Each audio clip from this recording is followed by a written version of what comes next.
Okay, so here is a quick video to walk you through the concept of a regression line. So it says on your note guide, I guess you could call it, that we're using, that we talked through the SD line, but I told you guys it wasn't super important, might even be misleading. So now we're going to talk about the way more important, way more useful line, which is called the regression line. So the big difference is that they both, well, the similarity, I guess, is that they both pass through that point of averages that we talked about. So the average of the x's paired with the average of the y's from the data set, both the SD line that we talked about and this new regression line are going to pass through that point. The difference is right here. So with the SD line, we said that the SD was simply the slope of, or the SD of the y's divided by the SD of the x's. That was the slope. But now notice with the regression line that we're going to get that r in there. So basically what happens is if you think about the different values that r can take on, r can be positive if we've got a positive correlation going on, negative if we've got a negative correlation. When we talk about the SD line, there's no way to get a negative number in there because SD of y and SD of x would both be positive. So we would never have a line that would fit a negative association or a data set with a negative correlation coefficient. So the r helps us with that. But also what it does, if you think about r is usually some sort of decimal. So like 0.4 or 0.8 or something like that. So what's going to happen, I'm going to take you over to this picture out of your textbook for a second. Notice this dashed line going up here. That would be the SD line, and it's pretty steep. But when we multiply that by r, so you've got your point of averages that's going to stay fixed and be on both of the lines right here. When we multiply it by r, which would be a decimal, it's going to flatten the line out just a little bit. What that does is it helps that line make better predictions about what's going to happen with that data set. If we stick with the SD line, then these predictions are going to be way too low. These predictions over here are going to be way too high based on this big amount of spread that we have in this data. So all of that said, what we need to remember is this. So from page 161 in your book, you need to notice that from the point of averages, the regression line is always going to have a slope of r SDY, that's our rise, with a run of SDX. So if I know how many SDX's a point is above average, if I simply multiply that number by r, that's how many SDY's the point will be above average. And it also works for going below average. So there are two example problems on this note guide. The first example I'm going to do one way, and you can always do the problems this way. I just wanted to give you guys options. The second example I'm going to show you another way. The first example, the first way I'm going to do it is the exact same amount of work on every single question.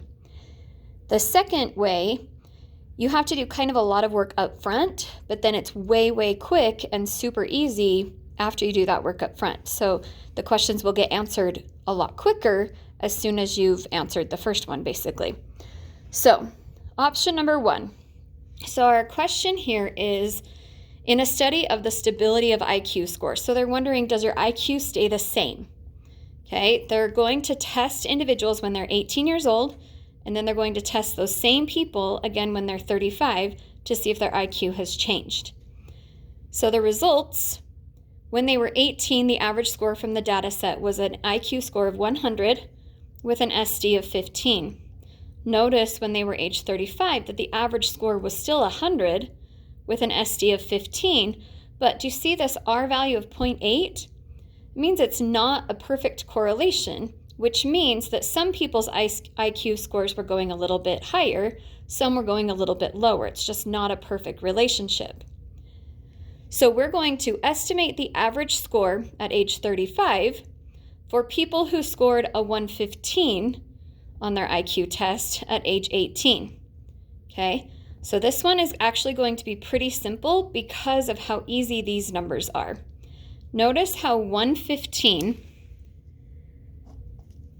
oh, by the way, when they score, what they score at age 18, that is going to be the X value, okay?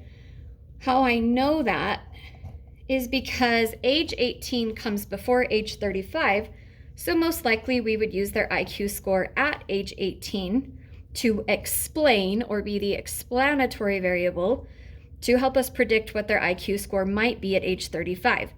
A lot of times it's a matter of which one came first, or just which one is going to help you predict the other one, okay? So we're estimating the average score at age 35 for any individual who scored a 115 at age 18. Notice this number, and notice these numbers.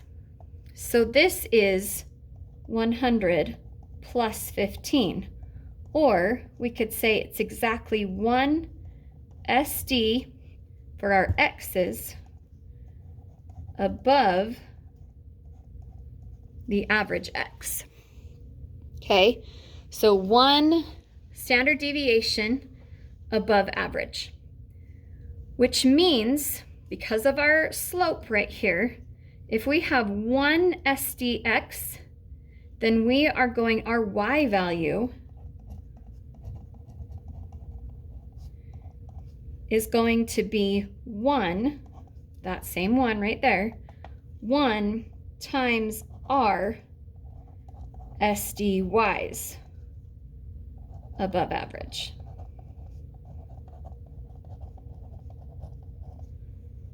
Okay, so remember the slope it's not the SD over the SD. So 1 SDX doesn't mean 1 SDY. 1 SDX means 1 times R SDYs, which means because R is 0.8, we're really looking at 0.8 SDYs above average.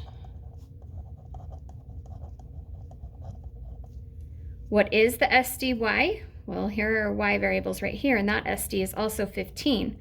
So we're going to find 0.8 SDYs, or 15, above, so add that to the average for the Y's, which was 100. If we throw that in a calculator, we get 112. So estimate the average score when they took the test at age 35 if they got a 115 when they were 18. And we estimate that their score would be a 112. Same exact math, but a slightly different worded question says, predict the score at age 35 for an individual who scored 115 at age 18. Our prediction would be that they would score 112. Okay, so this one was nice because it was exactly 1 SD. From here on out, they get a slightly more complicated than that. So we're going to stick to our Z-score formula because that's going to help us figure out how many SDs above average any particular value is. So this time we're estimating their score again when they took it at 35, but this time they only scored a 90 when they were 18. So the first thing I'm going to do is calculate my Z-score for that 90. So 90 minus, remember these are our X's right here. So I want the X average, which is 100, divided by the SD for the X's, which is 15. Okay, so that would be negative 10 divided by 15, which is a Z-score of negative 0.6 repeating. So the reason our Z-score is negative is because this score is below the average. Okay, so that means that our prediction for their score at age 35 is also going to be a number below average. So we're going to kind of take that into account later on. Now, if this is how many SD, so this score of 90 is 0.6 SDs below X bar, or below the average for the X's. So that means our Y value is going to be 0.6 times R SDYs, and remember this time it's below average. If you wanted to just keep that negative attached to that 0.6, and you could say above here, although that's a little bit contradictory, that would work just to keep that negative on there. So I'm going to go 0.6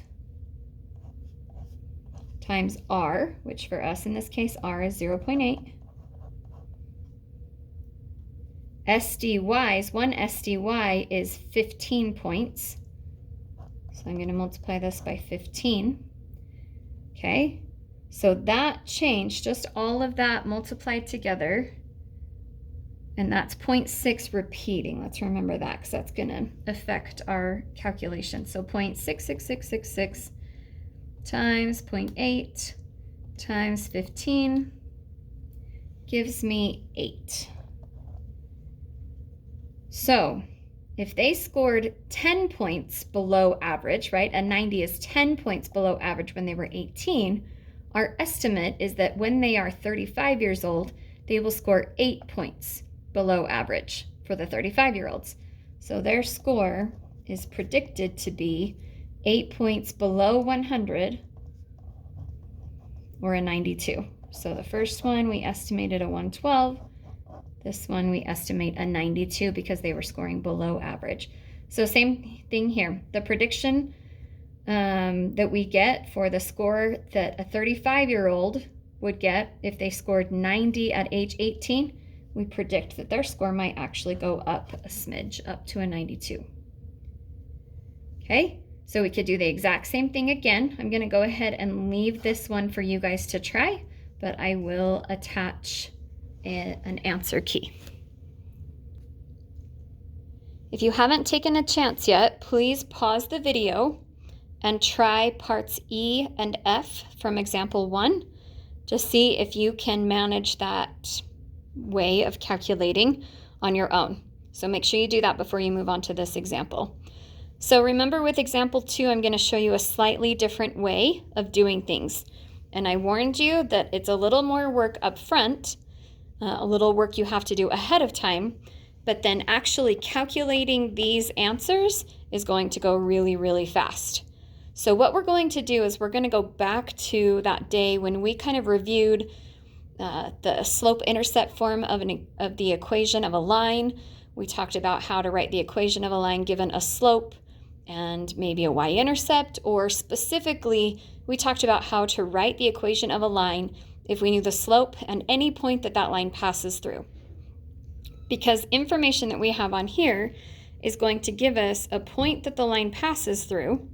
It's going to cross through the point 68, 63, because that is our point of averages. Then we can figure out slope, because I gave you slope. Remember that our slope is simply r times the SD of y divided by the SD of x. So off to the side, or actually I'm going to use this space down here, I'm going to write the equation of that regression line.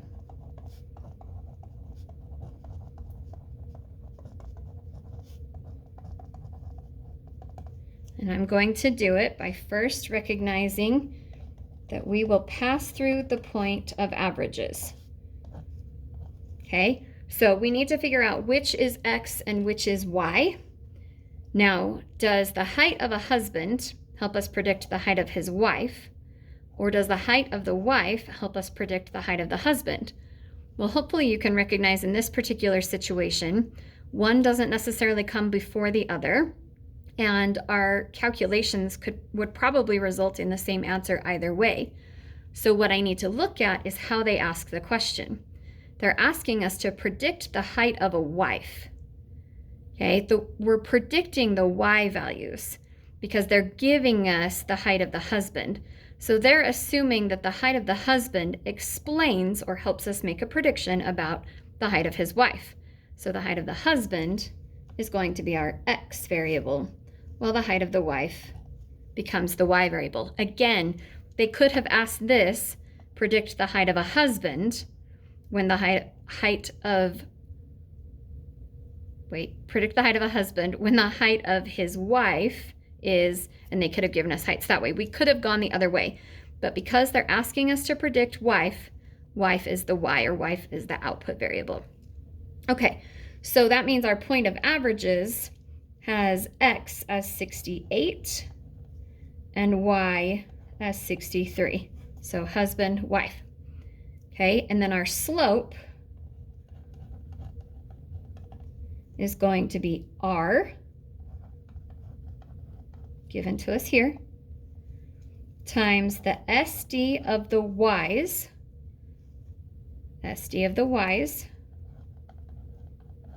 divided by the SD of the x's,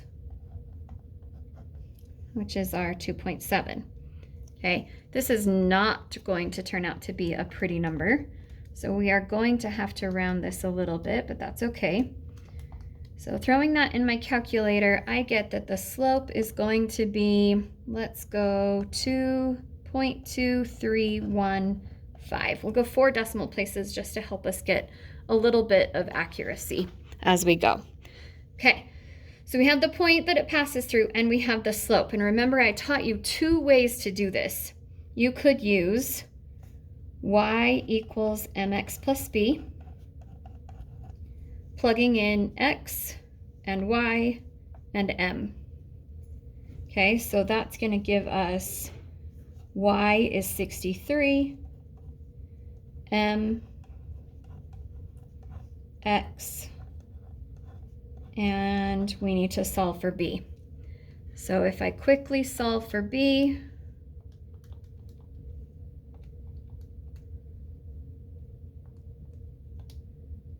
that gives me a b value of 47.258, meaning the equation of my regression line will be y equals, remember my slope, m x plus b. Okay, I do believe that is the way most of you wanted to write your equations of your lines. There was the other option to use this form.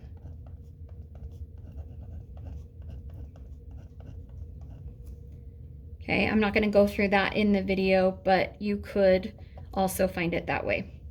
Okay, so now that seems like a lot of work, but we haven't even answered the question yet. But now I'm going to show you how easy this is. So now that I have the equation of the regression line, if I'm trying to make a prediction about the height of a wife, remember the wife is represented by the y.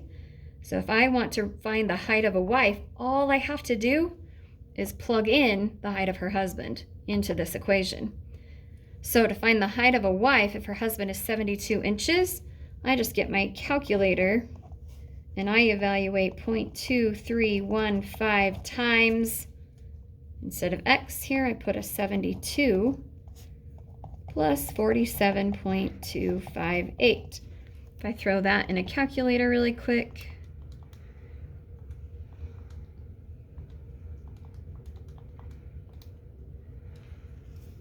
then I predict that her height is 63.926 inches, or maybe I just say 63.9 inches. Okay, then how hard is it to do the next one? It's the exact same process. So now I want to predict a y, aka the height of the wife, and this time the husband is 64 inches. And if you're pretty good on your calculator, you don't even have to type in the numbers again. You can actually essentially copy what you already typed in, change the 72 to a 64, and voila, we predict her height to be 62.074. Or we could round that to just 62 inches. Okay, do it again with 68. Go ahead and pause the video if you want to try that one on your own. I will include the answer. And then this question. So let's read the whole question again. predict the height of a wife when the height of her husband is unknown. Okay, so what I'm saying here is they've given us this information about heights of husbands compared to the heights of their wives in the form of, here are all these husbands that average height is 68 inches. Here are all these wives, and their average height is 63 inches. The 0.25 is taking care of each individual husband and wife paired up to create all the dots in our scatter plot. But what I need to consider here is that this equation is used for predicting a wife when I know the husband. In this case, I don't know the husband. So I can't just write this equation and put unknown in here. There's no way I can do that math.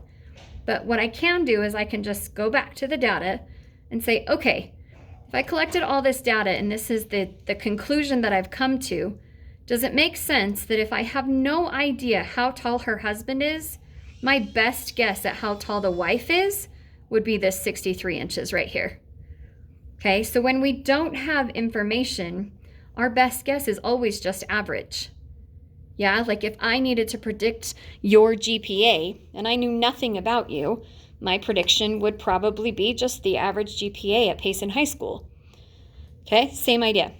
So again, if I don't know anything about the husband, my best guess here is that she is 63 inches tall, simply because that is the average height of the wives in the study. Okay, good luck on your assignment.